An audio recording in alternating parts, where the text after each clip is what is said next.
ಕುಂಭರಾಶಿ ಏಪ್ರಿಲ್ 16ರ ಮಹಾಲಕ್ಷ್ಮಿ ರಾಜಯೋಗ. ನಿಮ್ಮ ಕಷ್ಟಗಳೆಲ್ಲ ಮುಗಿಯಿತು. ಕುಂಭ ರಾಶಿಗೆ ಬರಲಿದೆ ಬಂಗಾರದ ಸಮಯ. ನಮಸ್ಕಾರ ಸ್ನೇಹಿತರೆ, ನಮ್ಮ ಜ್ಯೋತಿಷ್ಯ ಚಾನೆಲ್ಗೆ ನಿಮಗೆಲ್ಲರಿಗೂ ಆದರದ ಸ್ವಾಗತ. ಇಂದು ನಾವು ವಿಶೇಷವಾಗಿ ಕುಂಭ ರಾಶಿಯವರ ಜಾತಕದಲ್ಲಿ 2026ರಲ್ಲಿ ಆಗಲಿರುವ ಮಹತ್ತರ ಬದಲಾವಣೆಗಳ ಬಗ್ಗೆ ಚರ್ಚಿಸಲಿದ್ದೇವೆ. ಕುಂಭ ರಾಶಿಯವರೇ, ನೀವು ಕಳೆದ ಕೆಲವು ಸಮಯದಿಂದ ಸವಾಲುಗಳನ್ನು ಎದುರಿಸುತ್ತಿದ್ದರೆ ಇನ್ನೂ ಚಿಂತಿಸಬೇಡಿ, ಏಕೆಂದರೆ 2026ರ ವರ್ಷವು ನಿಮ್ಮ ಪಾಲಿಗೆ ಅತ್ಯಂತ ಅದೃಷ್ಟದ ವರ್ಷವಾಗಲಿದೆ. ಈ ವಿಡಿಯೋದಲ್ಲಿ ನಾವು ಏಪ್ರಿಲ್ ತಿಂಗಳ ಮಹಾಲಕ್ಷ್ಮಿ ರಾಜಯೋಗ ಮತ್ತು ಜೂನ್ ತಿಂಗಳಿನಿಂದ ಆರಂಭವಾಗುವ ನಿಮ್ಮ ಸುವರ್ಣ ಕಾಲದ ಬಗ್ಗೆ ಸಂಪೂರ್ಣ ಮಾಹಿತಿಯನ್ನು ನೀಡಲಿದ್ದೇವೆ. ಈ ವಿಡಿಯೋವನ್ನು ಕೊನೆಯವರೆಗೂ ನೋಡಿ ನಿಮ್ಮ ಜೀವನದಲ್ಲಿ ಬರಲಿರುವ ಬದಲಾವಣೆಗಳನ್ನು ಹೇಗೆ ಸದುಪಯೋಗಪಡಿಸಿಕೊಳ್ಳಬೇಕು ಎಂದು ತಿಳಿಯಿರಿ. ವಿಡಿಯೋ ಪ್ರಾರಂಭಿಸುವುದಕ್ಕೂ ಮುನ್ನ ಎಂದಿನಂತೆ ನಮ್ಮ ವಿನಂತಿ ಎಂದರೆ, ನೀವಿನ್ನೂ ನಮ್ಮ ಚಾನೆಲ್ ಸಬ್ಸ್ಕ್ರೈಬ್ ಮಾಡಿಲ್ಲವೆಂದರೆ ಈ ಕೂಡಲೇ ನಮ್ಮ ಚಾನೆಲ್ ಅನ್ನು ಸಬ್ಸ್ಕ್ರೈಬ್ ಮಾಡಿ. ಜತೆಗೆ ನಮ್ಮೆಲ್ಲ ವಿಡಿಯೋಗಳ ನಿರಂತರ ಅಪ್ಡೇಟ್ಸ್ಗಳಿಗಾಗಿ ತಪ್ಪದೇ ಪಕ್ಕದ ಬೆಲ್ ಐಕಾನ್ ಬಟನ್ ಕೂಡ ಕ್ಲಿಕ್ ಮಾಡಿ. ನಿಮ್ಮ ಜೀವನದಲ್ಲಿಯೂ ಏನಾದರೂ ಸಮಸ್ಯೆಗಳು ಬಾಧಿಸುತ್ತಲಿದ್ದರೆ ಈ ಕೂಡಲೇ ಸ್ಕ್ರೀನ್ ಮೇಲೆ ಕಾಣ್ತಿರುವ ನಮ್ಮ ಗುರೂಜಿ ನಂಬರಿಗೆ ಕರೆ ಮಾಡಿ ಶೀಘ್ರವೇ ಶಾಶ್ವತ ಪರಿಹಾರ ಕಂಡುಕೊಳ್ಳಿ. ಮಹಾಲಕ್ಷ್ಮಿ ರಾಜಯೋಗದ ಆಗಮನ. ಜ್ಯೋತಿಷ್ಯ ಶಾಸ್ತ್ರದ ಪ್ರಕಾರ 2026ರ ಏಪ್ರಿಲ್ 16ರಂದು ಒಂದು ವಿಶೇಷ ಗ್ರಹಗಳ ಸಂಯೋಗ ನಡೆಯಲಿದೆ. ಮೀನ ರಾಶಿಯಲ್ಲಿ ಗ್ರಹಗಳ ಸೇನಾಧಿಪತಿ ಮಂಗಳ ಮತ್ತು ಮನಸ್ಸಿನ ಕಾರಕ ಚಂದ್ರ ಒಟ್ಟಾಗುತ್ತಿದ್ದಾರೆ. ಈ ಸಂಯೋಗದಿಂದ ಮಹಾಲಕ್ಷ್ಮಿ ರಾಜಯೋಗ ರೂಪುಗೊಳ್ಳುತ್ತಿದೆ.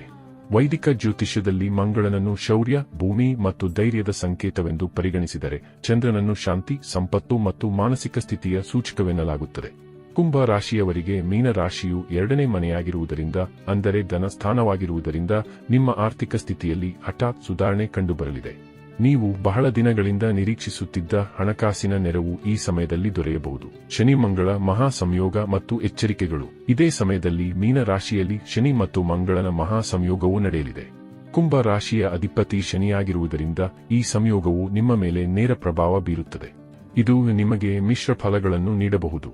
ಒಂದು ಕಡೆ ಆರ್ಥಿಕ ಲಾಭಗಳಿದ್ದರೂ ಇನ್ನೊಂದೆಡೆ ನೀವು ನಿಮ್ಮ ಭಾವನೆಗಳ ಮೇಲೆ ನಿಯಂತ್ರಣ ಹೊಂದಿರಬೇಕು.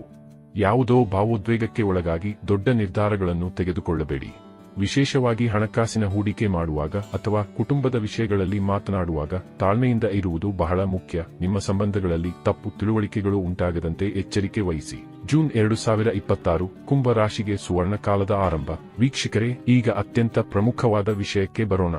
ಮೂಲಗಳ ಪ್ರಕಾರ ಜೂನ್ ತಿಂಗಳ ಆರಂಭದಿಂದ ಕುಂಭ ರಾಶಿಯವರಿಗೆ ಸುವರ್ಣ ಕಾಲ, ಅಂದರೆ ಗೋಲ್ಡನ್ ಟೈಮ್ ಆರಂಭವಾಗಲಿದೆ. ದೇವಾನುದೇವತೆಗಳಿಗೂ ಮಾರ್ಗದರ್ಶಕನಾಗಿರುವ ಗುರು ಗ್ರಹದ ಕೃಪೆಯಿಂದಾಗಿ ಕುಂಭ ರಾಶಿಯವರು ಅಧಿಕ ಲಾಭ ಮತ್ತು ಅಭಿವೃದ್ಧಿಯನ್ನು ಕಾಣಲಿದ್ದಾರೆ. ನೀವು ಉದ್ಯೋಗಸ್ಥರಾಗಿದ್ದರೆ ಬಡ್ತಿಯ ಯೋಗವಿದೆ. ಕಚೇರಿಯಲ್ಲಿ ಉಂಟಾಗಿದ್ದ ಬಹುತೇಕ ಸಮಸ್ಯೆಗಳಿಗೆ ಅಂತ್ಯ ಉಂಟಾಗಲಿದೆ ಮತ್ತು ಉದ್ಯಮಿಗಳಿಗೆ ಹೊಸ ಅವಕಾಶಗಳು ಅರಸಿ ಬರಲಿವೆ. ದೃಕ್ ಪಂಚಾಂಗದ ಪ್ರಕಾರ ಈ ರಾಜಯೋಗವು ಸಂಪತ್ತು, ಸಮೃದ್ಧಿ ಮತ್ತು ವೃತ್ತಿಜೀವನದ ಪ್ರಗತಿಯನ್ನು ಸೂಚಿಸುತ್ತದೆ. ನೀವು ಇಲ್ಲಿಯವರೆಗೂ ಕಳೆದುಕೊಂಡಿರುವ ಎಲ್ಲವನ್ನ ಮರಳಿ ಪಡೆಯುವ ಅವಕಾಶವನ್ನು ಗುರು ಗ್ರಹವು ನಿಮಗೆ ಖಂಡಿತ ಕರುಣಿಸಲಿದೆ. ನೀವು ಹೊಸ ಆಸ್ತಿ ಅಥವಾ ವಾಹನ ಖರೀದಿಸುವ ಕನಸು ಹೊಂದಿದ್ದರೆ ಈ ಜೂನ್ ತಿಂಗಳು ಅದಕ್ಕೆ ಅತ್ಯಂತ ಶುಭಪ್ರದವಾಗಿದೆ. ವೃತ್ತಿ ಮತ್ತು ಜೀವನದ ಮೇಲೆ ಪ್ರಭಾವ. ಈ ಅವಧಿಯಲ್ಲಿ ನಿಮ್ಮ ಆತ್ಮವಿಶ್ವಾಸದಲ್ಲಿ ಗಣನೀಯ ಏರಿಕೆ ಕಂಡುಬರಲಿದೆ. ಬಾಕಿ ಇರುವ ಹಳೆಯ ಕೆಲಸಗಳು ಯಾವುದೇ ಅಡೆತಡೆಯಿಲ್ಲದೆ ಪೂರ್ಣಗೊಳ್ಳಲಿವೆ. ನಿರುದ್ಯೋಗಿಗಳಿಗೆ ಹೊಸ ಉದ್ಯೋಗಾವಕಾಶಗಳು ಸಿಗುವ ಸಾಧ್ಯತೆ ಇದೆ. ಆದರೆ ನೆನಪಿರಲಿ, ಗ್ರಹಗಳು ನಿಮಗೆ ಅವಕಾಶ ನೀಡಿದಾಗ ನೀವು ಶ್ರದ್ಧೆಯಿಂದ ಕೆಲಸ ಮಾಡಬೇಕು. ಈ ಸಮಯದಲ್ಲಿ ನೀವು ಸೌಕರ್ಯಗಳಲ್ಲಿ ಹೆಚ್ಚಳವನ್ನು ಅನುಭವಿಸುತ್ತೀರಿ ಮತ್ತು ನಿಮ್ಮ ಸಾಮಾಜಿಕ ಗೌರವವು ಹೆಚ್ಚಾಗಲಿದೆ. ಒಟ್ಟಾರೆಯಾಗಿ ಹೇಳುವುದಾದರೆ 2026ರ ಏಪ್ರಿಲ್ನಿಂದ ಜೂನ್ವರೆಗಿನ ಅವಧಿಯು ಕುಂಭ ರಾಶಿಯವರ ಜೀವನದಲ್ಲಿ ಸಕಾರಾತ್ಮಕ ಬದಲಾವಣೆಗಳನ್ನು ತರಲಿದೆ. ಆದರೂ ಇಲ್ಲಿ ನೀಡಲಾದ ಮಾಹಿತಿಯು ಜ್ಯೋತಿಷ್ಯ ನಂಬಿಕೆಗಳ ಆಧಾರದ ಮೇಲೆ ಇರುವುದರಿಂದ ಯಾವುದೇ ಪ್ರಮುಖ ನಿರ್ಧಾರಗಳನ್ನು ತೆಗೆದುಕೊಳ್ಳುವ ಮೊದಲು ಸಂಬಂಧಿತ ತಜ್ಞರ ಸಲಹೆ ಪಡೆಯುವುದು ಉತ್ತಮ. ಈ ವಿಡಿಯೋ ನಿಮಗೆ ಇಷ್ಟವಾದಲ್ಲಿ ಲೈಕ್ ಮಾಡಿ, ಕುಂಭ ರಾಶಿಯ ನಿಮ್ಮ ಸ್ನೇಹಿತರೊಂದಿಗೆ ಹಂಚಿಕೊಳ್ಳಿ ಮತ್ತು ನಮ್ಮ ಚಾನೆಲ್ ಅನ್ನು ಸಬ್ಸ್ಕ್ರೈಬ್ ಮಾಡಲು ಮರೆಯಬೇಡಿ. ಕುಂಭ ರಾಶಿಗೆ ಸಂಬಂಧಿಸಿದ ಇಂತಹುದೇ ಮತ್ತೊಂದು ವಿಡಿಯೋದಲ್ಲಿ ಸಿಗೋಣ. ಧನ್ಯವಾದಗಳು.